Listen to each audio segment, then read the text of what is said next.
A little girl in a yellow dress stopped a billionaire CEO outside his car and asked, "Are you my dad?" He almost said no until she added, "I lost my memory." What he did next changed both of their lives forever. Christian Miller stepped out of the tall glass doors of his corporate headquarters into the golden afternoon sun, his light blue suit, crisp, shoes polished, and briefcase in hand. His driver waited beside the black sedan parked along the curb, the engine running and the door already open for him. Christian was headed to the airport for a high-profile international conference, the kind of event where one deal could shift the trajectory of an entire industry. His schedule was packed, his mind already on the speech he would deliver in Geneva, the handshakes, the press. Every minute counted. He descended the front steps quickly, his movements smooth and precise, when something stopped him. It wasn't the sound of traffic or a ringing phone, it was the quiet, broken sound of someone crying. Barely audible, but enough to make him pause. He turned his head, eyes scanning the sidewalk near his car, and then he saw her. A little girl stood near the passenger side door, no more than 6 years old. Her yellow dress was dusty, her blue denim jacket too thin for the late afternoon breeze. Her blonde hair was slightly wavy, tangled in places, and her wide blue eyes shimmered with tears that had yet to fall completely. She wasn't moving or speaking, just staring at his car like she was waiting for someone to step out of it.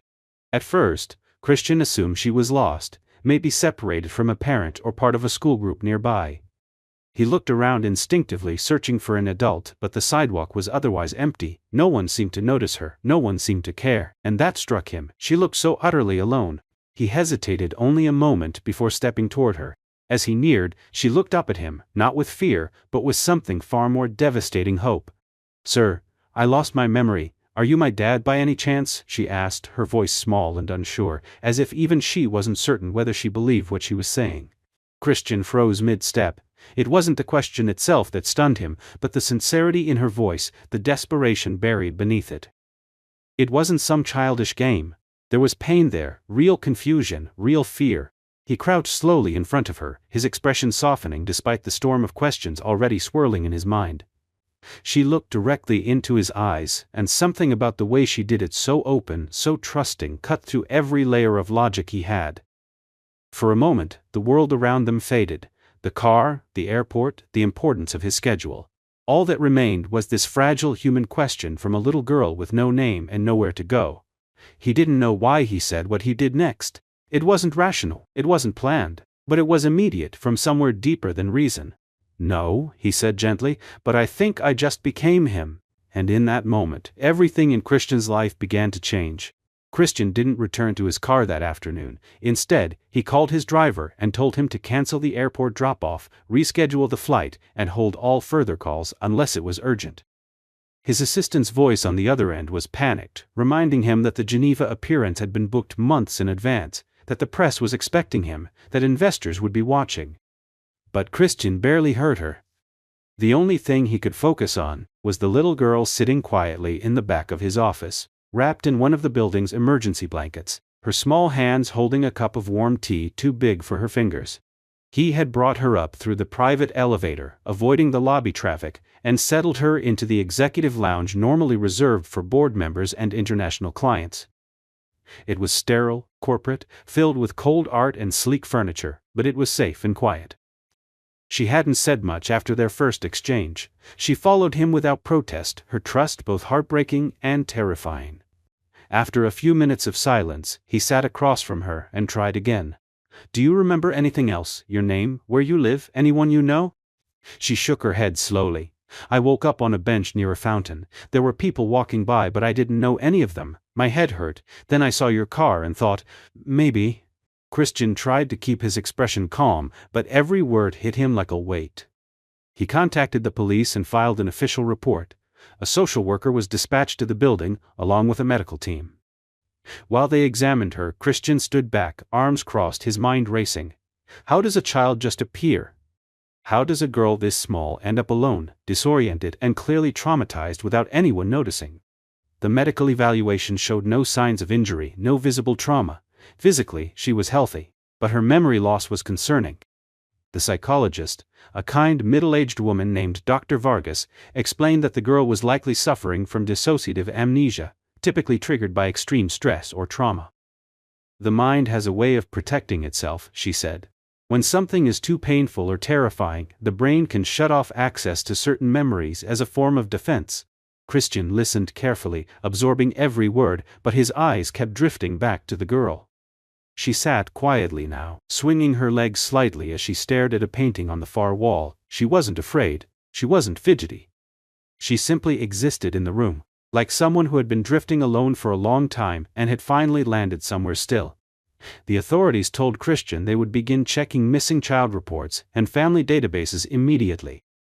In the meantime, the girl would need temporary housing, foster placement could take time, and shelters were not equipped for her situation. Christian didn't even wait for them to finish the sentence. "She stays with me," he said firmly, "for now, until we know who she is." The social worker raised an eyebrow. "Mr. Miller, I'm aware of the legal protocols. I have resources, staff, and a fully secured property. She won't be at risk, and she doesn't need to feel like a case number in a system, not now." After some discussion, the agency agreed to a temporary emergency placement under Christian's guardianship.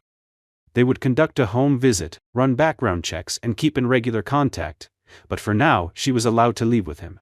That evening Christian drove her himself, no chauffeur, just the two of them in the quiet car as the sun dipped low behind the skyline. She looked out the window with a soft, thoughtful expression. When they pulled into the gated entrance of his home, her eyes widened, but she didn't say anything. He carried her small overnight bag provided hastily by the agency and showed her the guest room, which was more luxurious than most five-star hotels. But when he asked if she wanted to sleep there, she shook her head. "It's too quiet," she whispered. So he set up a small mattress on the floor in his home office, close to where he worked late nights. She curled up under a soft throw blanket and fell asleep within minutes. Before he turned off the light, Christian watched her chest rise and fall in steady rhythm. She still hadn't told him her name, and strangely, he hadn't asked again. There was something unspoken between them, something neither of them had the words for yet. As he stood in the doorway, the girl stirred slightly and murmured, almost inaudibly, "Will you still be here when I wake up?" Christian's throat tightened. "Yes," he said quietly, "I will." Christian's days, once tightly structured and defined by the relentless momentum of corporate life, had taken on a new and unpredictable rhythm. His morning briefings, global video calls, and investor strategy meetings still existed, but now they were interrupted by softer, stranger moments, searching for a lost sock in the laundry room, slicing apples into thin wedges for a small girl who insisted on no skin, or reading the same bedtime story 3 times in a row because she kept asking, "One more." The girl still didn't remember her name, or where she came from, and Christian didn't push. The police had turned up nothing so far, no matches in the missing child databases, no one stepping forward. She remained a mystery, a small, wide-eyed enigma who moved through his world with quiet observation and growing curiosity.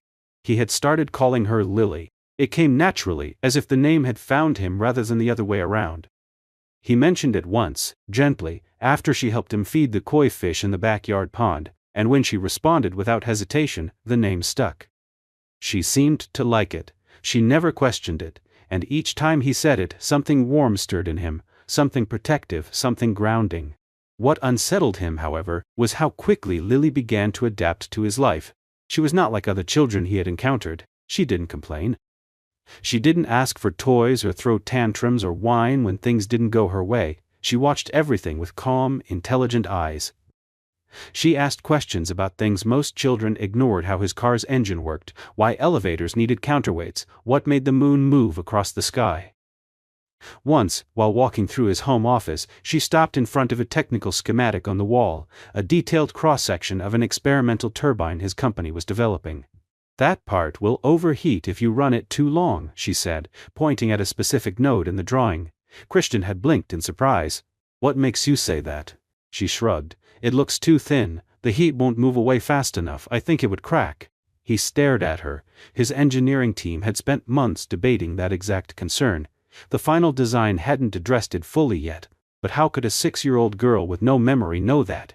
Christian began noticing other strange moments like that. She could read adult-level science books, though she sometimes asked what common words meant. She assembled a 500-piece puzzle upside down, using only the shapes and not the images. She could recall the order of his meetings more reliably than his assistant. but ask her what she ate for lunch yesterday, and she'd pause and say, "I don't know." He started documenting these moments, not because he was trying to test her, but because he needed to make sense of what was happening. He had dealt with prodigies before, children of extraordinary intellect, fostered through private programs and elite academies, but this was different. Lily didn't behave like a trained genius. She behaved like someone who knew things she didn't understand. She knew, like her brain held data it hadn't chosen. He consulted with more specialists, discreetly, neurologists, memory experts, trauma counselors. None could offer a clear explanation. They agreed on one thing. Lily's mind was a maze of locked doors, and something had slammed them shut. Whether they would ever open again was impossible to predict. Despite all the mystery, Lily began to smile more. She followed Christian from room to room, sometimes just to sit in silence near him as he worked. She spoke in gentle tones, never interrupting but always asking the kinds of questions that made him stop what he was doing and actually think. He started spending more time at home, not just out of concern, but because her presence was slowly rewiring the pace of his life. His house, once a cold, immaculate fortress of glass and steel, began to feel like a place someone lived in. One night, he found her in the kitchen, drawing on a napkin with a black pen. She had sketched a building, boxy, concrete, with a strange number of small windows and a tall fence. He asked what it was. She frowned, stared at it for a long time, then said, "I think I dreamed it." Christian took the napkin and scanned it later, running an image search just to be thorough. It turned up nothing, but something about it unsettled him deeply. It didn't look like a house. It looked institutional. He didn't say anything to her, but he saved the drawing. That night, as he lay awake in bed, Christian realized that his feelings toward Lily had shifted from obligation to something far deeper. He had brought her in because she needed help, but now she wasn't just a responsibility. She was becoming part of his life, part of his thoughts, woven into the spaces that had once belonged to solitude and silence. It scared him, not because he didn't want it, but because he did. She had no past, he had no family, and yet, somehow, their broken pieces had begun to fit together. He turned off the light, knowing he wouldn't sleep. Somewhere in the quiet of his house, Lily was asleep, trusting that when she woke up he'd still be there. And he would be, no matter what. The nightmares started quietly, like whispers behind closed doors. At first, Christian thought they were just the natural aftermath of trauma. Lily would shift in her sleep, mumble a few unintelligible words, and fall still again, but soon the words began to form, sentences, names, pleas. Sometimes she cried out. Other times, she whimpered phrases that made Christian sit upright in the dark, heart pounding. He started writing them down in a notebook he kept beside his bed. "Don't lock the door," she said, not to scream. "It's too bright in the hallway." They took the quiet girl away. The phrases were fragmented, out of order, like puzzle pieces dumped on the floor with no reference image. Christian didn't show them to anyone at first. He wasn't sure what he was looking for. But he felt in his gut that these weren't just dreams, they were memories trying to claw their way back. One night, Lily woke up screaming. Christian rushed into the guest room. She refused to move back into the larger, quieter bedroom he'd prepared, and found her sitting upright, tears streaming down her cheeks, clutching the blanket to her chest. "It was the room again," she whispered when he sat beside her, "with the humming." "Humming?" he asked gently. She nodded, wiping her face with the sleeve of her pajama shirt. "There was always humming in the wall, I think from machines, and cold air, and lights that never turned off." He didn't ask more that night. He just sat with her until she fell asleep again, her small hand resting on his. But when he returned to his own room, he couldn't shake the feeling of dread that wrapped around his chest like a vice. Whatever Lily had been through hadn't just been traumatic, it had been unnatural. The next morning, Christian made a decision. He called a private investigator, not one of the corporate ones he used for background checks and internal security, but someone different. Her name was Dana Locke, a former federal agent who now took on cases involving missing persons and institutional cover-ups. When she arrived at the house, Christian didn't mince words. He explained Lily's appearance, her amnesia, the lack of any identifying matches in databases, and the strange dreams. He showed her the napkin drawing and the list of phrases. Dana listened carefully, asked very few questions, and then said, "If she came from somewhere they don't want her found, they made sure of that. But even ghosts leave shadows." She began her search immediately. Meanwhile, Lily's behavior started to shift. She grew more cautious during the day, occasionally pausing mid-sentence as if catching herself from saying something she shouldn't. Christian noticed that she began avoiding certain sounds: buzzing lights, the microwave beep, the sound of heavy doors closing. Once, while visiting his office building, she flinched visibly at the sight of a security camera. He didn't mention it, but he took note. Every small reaction was a breadcrumb. About 2 weeks later, Dana returned with something. She had combed through closed facilities, private clinics, orphanages, and off-the-record child programs that had been quietly shut down for various reasons. Most had nothing to offer, but one caught her attention: a privately funded child development center in upstate New York, destroyed in a fire 5 years ago. No official death toll was ever confirmed. The story had barely made the local news. According to what records Dana could find, the facility had been known for accelerated learning studies on orphaned or state-released children. It was called the Halden Project. Christian read the reports in silence, hands tightening with every page. The place had been disguised as a boarding school for gifted youth, but deeper investigation revealed it operated more like a behavioral lab.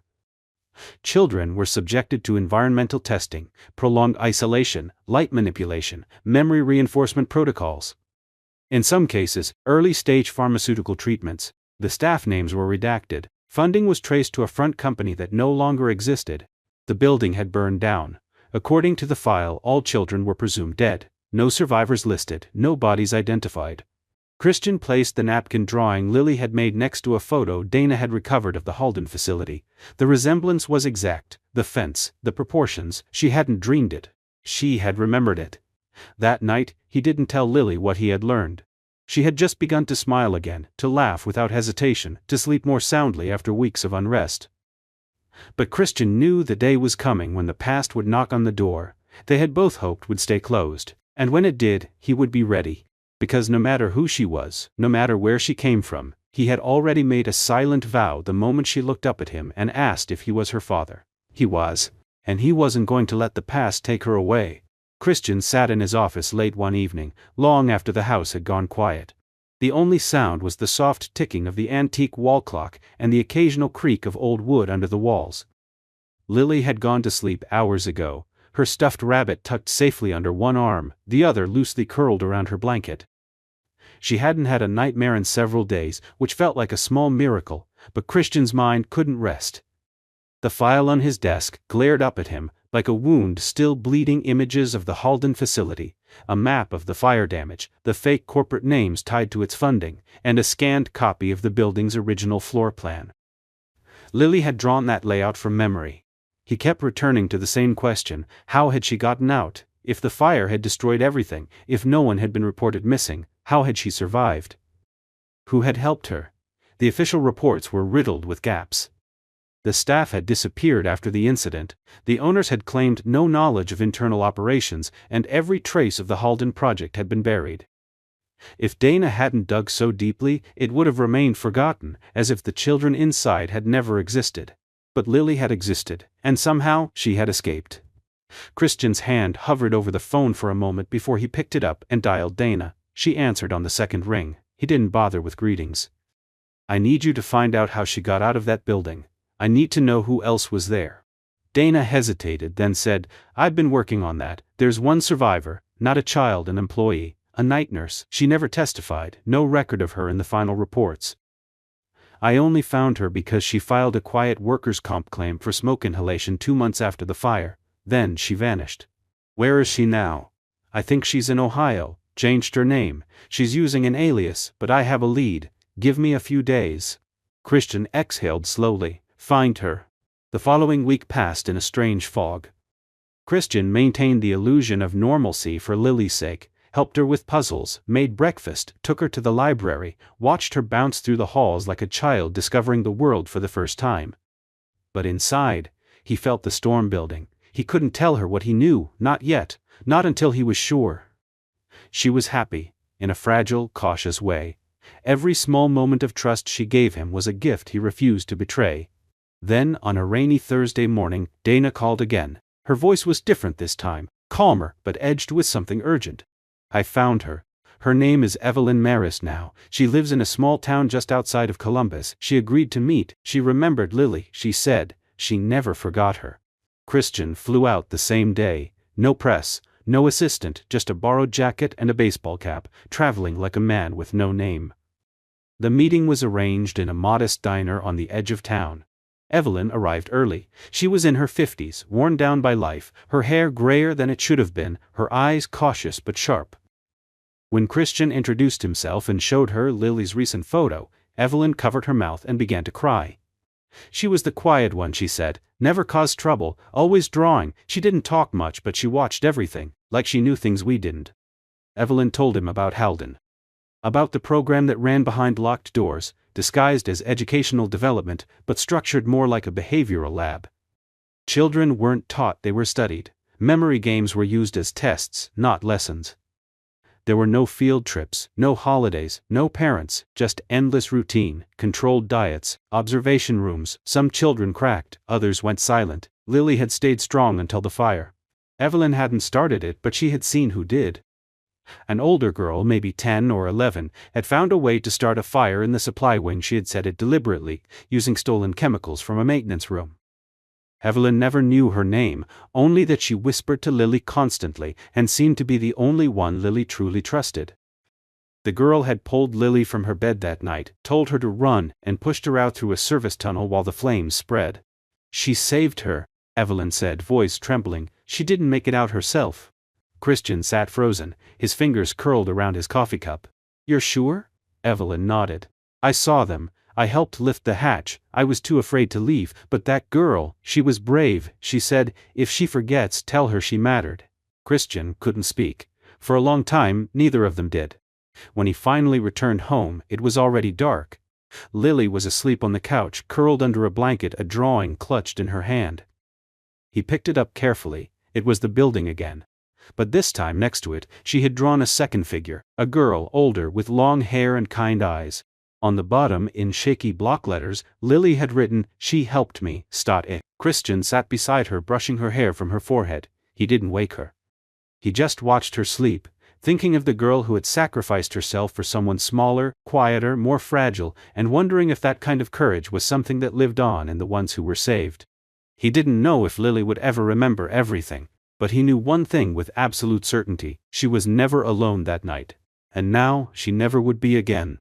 The air in the house felt different after Christian returned from Ohio, heavier somehow, filled with something invisible yet unmistakably present.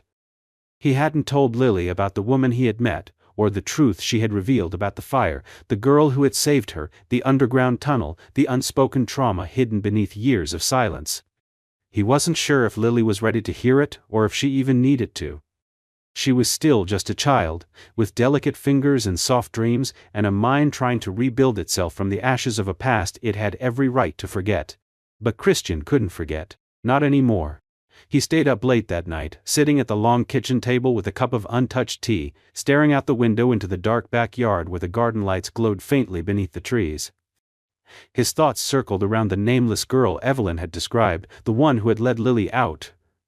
She wasn't in any report. She hadn't been recorded as a casualty. She had simply vanished with the fire. But she had existed. Christian believed that now with complete certainty. A ghost child, erased by those who created the Halden Project, who died nameless so another could live. He couldn't help wondering if Lily remembered her in fragments. Maybe that's who she was drawing. Maybe that's who she whispered to in her sleep. Maybe that voice in the back of her head, the one that urged her to be quiet, to observe, to keep secrets, wasn't just trauma, it was memory. Alive in pieces, scattered across her growing mind like pages torn from a book and shuffled by the wind. The next morning, Christian found Lily in the living room, lying on her stomach with a pencil in her hand and several sheets of white paper spread out in front of her. She looked up as he entered, eyes wide and alert. "I think I saw her again," she said softly, as though sharing a dream. "Who?" he asked gently, kneeling beside her. "The girl from the tunnel," she answered. "I didn't remember her name, but I remember her voice now. She told me not to cry. She said she'd go back and distract them." Christian's breath caught. He sat quietly as Lily began to draw again, this time, not just the building or the room. She drew the tunnel. She drew pipes along the wall, a ladder, the square metal hatch. and two girls, one younger, being pulled forward and one older, with her hand extended behind her as if shielding the path. "I think she was my sister," Lily whispered. He didn't ask how she knew. There was no need. Some truths live deeper than logic. He let her draw, let her remember in her own way, and when she finally stopped, he folded the papers and placed them in a file marked with her name. That night, after Lily had fallen asleep, Christian sat in his office and stared at the growing collection of evidence, memories, and questions. He called Dana again and asked her to search for any trace of missing girls matching that vague description. Older, brown hair, tall for her age, unaccounted for during or after the Holden fire. He didn't know what he hoped to find. Maybe nothing, maybe a record buried in a forgotten file, or maybe just peace in trying. Meanwhile, life at home began to feel strangely normal again. Lily returned to her routines, books in the morning, puzzles in the afternoon, drawing before bed. But now, she was opening up more. She laughed more freely. She began asking about the world, not just how things worked, but what they meant. She asked Christian about his childhood, about what scared him when he was her age, about whether he ever felt like he didn't belong. He answered honestly, sometimes reluctantly. He told her about growing up in a house full of silence, about the pressure to succeed, about how he'd lost sight of what life was meant to feel like somewhere along the way. And Lily listened without judgment, nodding like someone far older than her years, as if she understood what loneliness really looked like even when it wore a suit and held a briefcase. In the quiet evenings, Christian started to write. Not memos, not emails, letters addressed to no one and everyone. Letters to the girl in the tunnel. Letters to the boy he used to be. Letters to Lily's future self, hoping she would never need to read them but knowing she might. He kept them in a drawer by his desk, a secret record of the life they were building.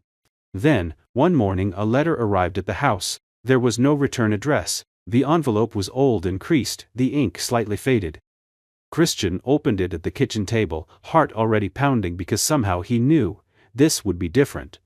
Inside was a single sheet of paper. The handwriting was careful, almost hesitant, but steady. The letter was short. "I saw her make it out. I saw her run. I never told anyone because I couldn't risk them finding her again. I think about her every day. If she's alive, tell her she matters. Tell her she wasn't the only one who forgot who she was. Some of us were forced to forget on purpose. I'm not signing this, because names can still be dangerous.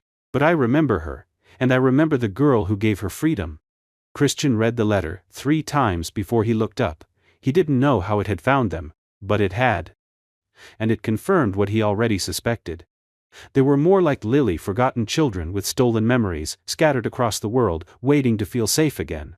He didn't tell Lily about the letter that day. Instead, he made her pancakes shaped like stars and asked if she wanted to paint in the garden. She nodded, smiling, and ran to get her brushes. The past had sent a message, but today was for color, for sunlight, for building something strong enough to hold them both. Tomorrow, they would open another door, together. Spring arrived gently that year, as if nature itself understood that the household had already endured too much winter. The air grew softer, the mornings brighter, and the garden in the backyard began to bloom with subtle bursts of color, tulips pushing through the soil, buds forming on the trees, and the gentle hum of bees returning to their quiet work. Christian found himself spending more time outside, watching Lily run barefoot through the grass, her hair longer now, her laughter more frequent. She had begun to hum to herself again, something she hadn't done in the early days. There was still a stillness in her, something careful and self-aware, but the fear that once lingered in her gaze was retreating. Slowly, she was beginning to live. Christian had hired a new counselor for her, not because she needed fixing, but because she deserved someone who could guide her without intrusion. Her name was Hazel, and she was nothing like the clinical psychologist they had seen before. She didn't treat Lily like a case or a broken code that needed deciphering. She spoke softly, asked questions with patience, and didn't flinch when Lily didn't answer. She brought art supplies instead of notebooks. She let Lily talk about dreams instead of memories, and most of all, she didn't push. She waited, and Lily, sensing something safe in her presence, began to open. Hazel had a quiet intelligence about her, measured but kind, composed but never cold. Christian found himself drawn to her, not in some rushed, romantic sense, but slowly, as if realizing one day that someone had become essential without ever trying to be. She began staying longer after sessions, first for tea, then for dinner, and then once or twice because Lily had asked her to. Christian didn't question it, neither did Lily. It was as though Hazel had always been meant to fill a space they didn't know was empty. On one of those soft April evenings, Lily sat cross-legged on the patio, painting a picture of the sky, while Hazel watched her quietly. Christian brought out glasses of lemonade, set them on the table, and took the seat beside them.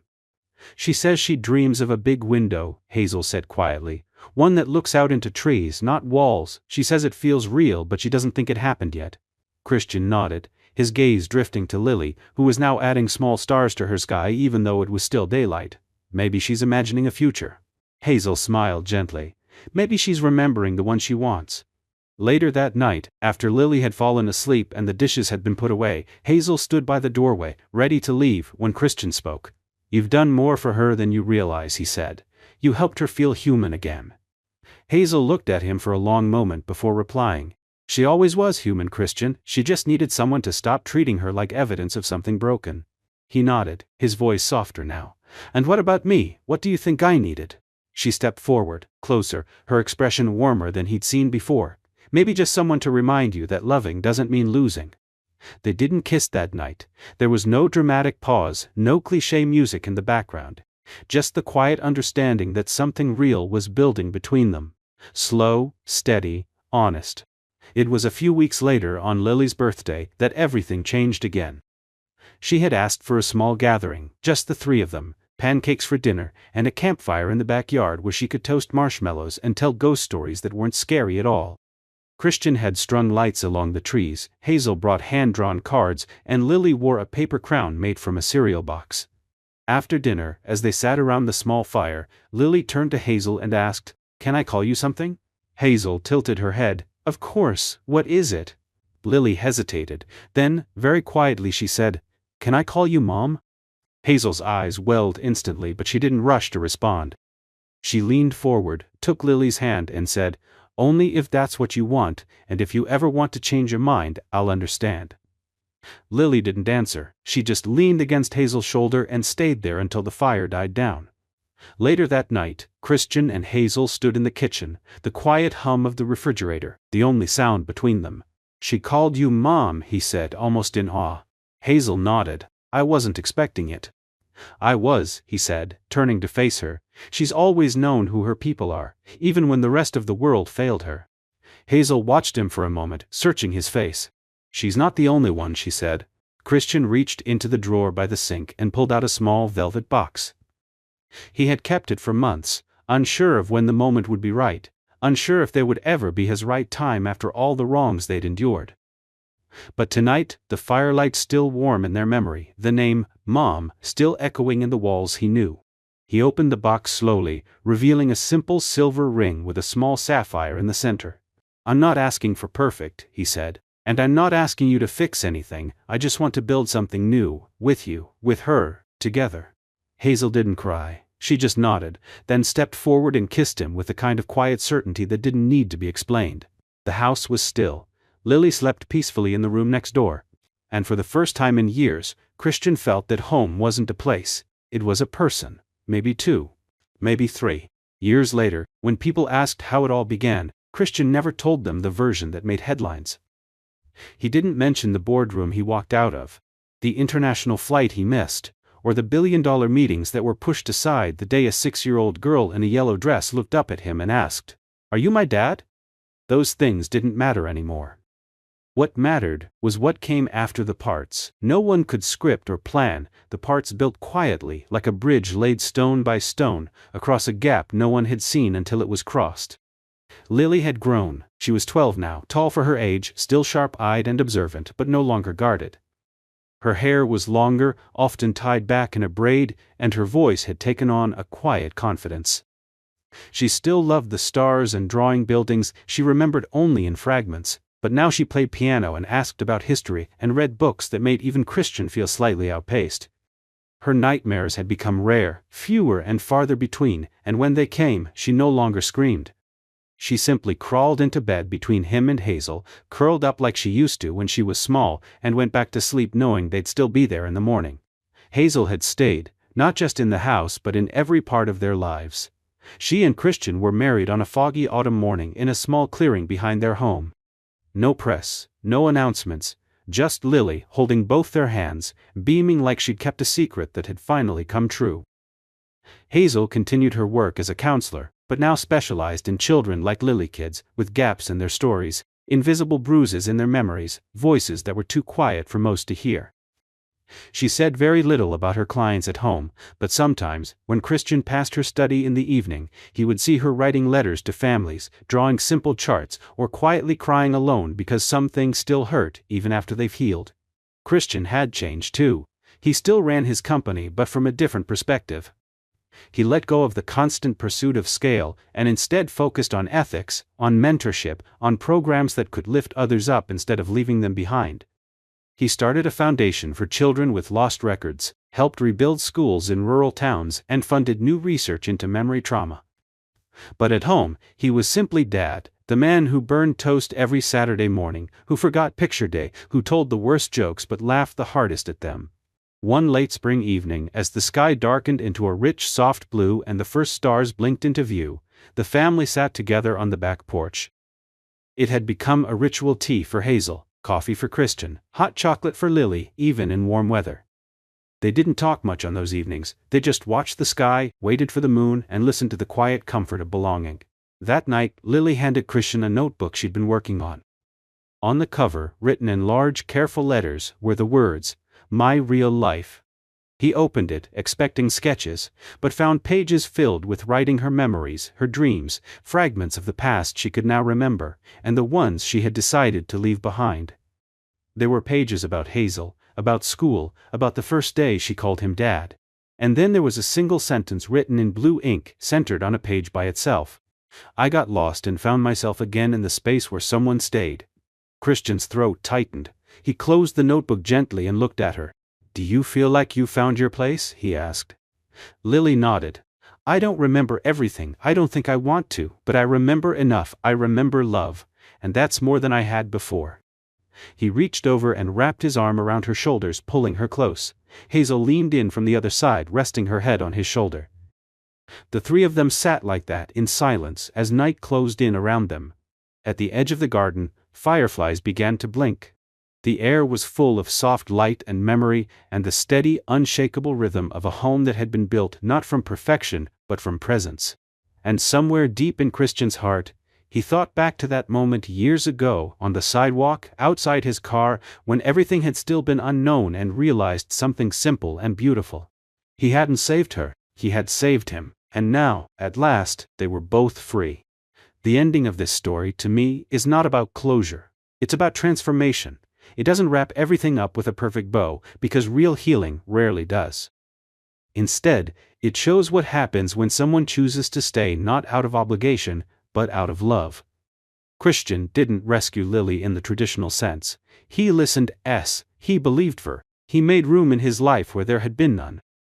That kind of love, the patient, day after day kind, is what truly rewrote both of their lives. What strikes me most is that the story never forgets its roots in trauma. It acknowledges memory loss, fear, and institutional betrayal, not to dwell in darkness, but to show how resilience can grow from it. Lily is not a symbol, she's a person, complicated, brilliant, hurt, and healing. And the twist, really, is that while Christian thought he was giving her a home, she was giving him something far rarer: purpose, family, the permission to feel again. This story ends with light, not because everything is fixed, but because everything is real, and real, even when messy, is the most beautiful ending anyone could ask for.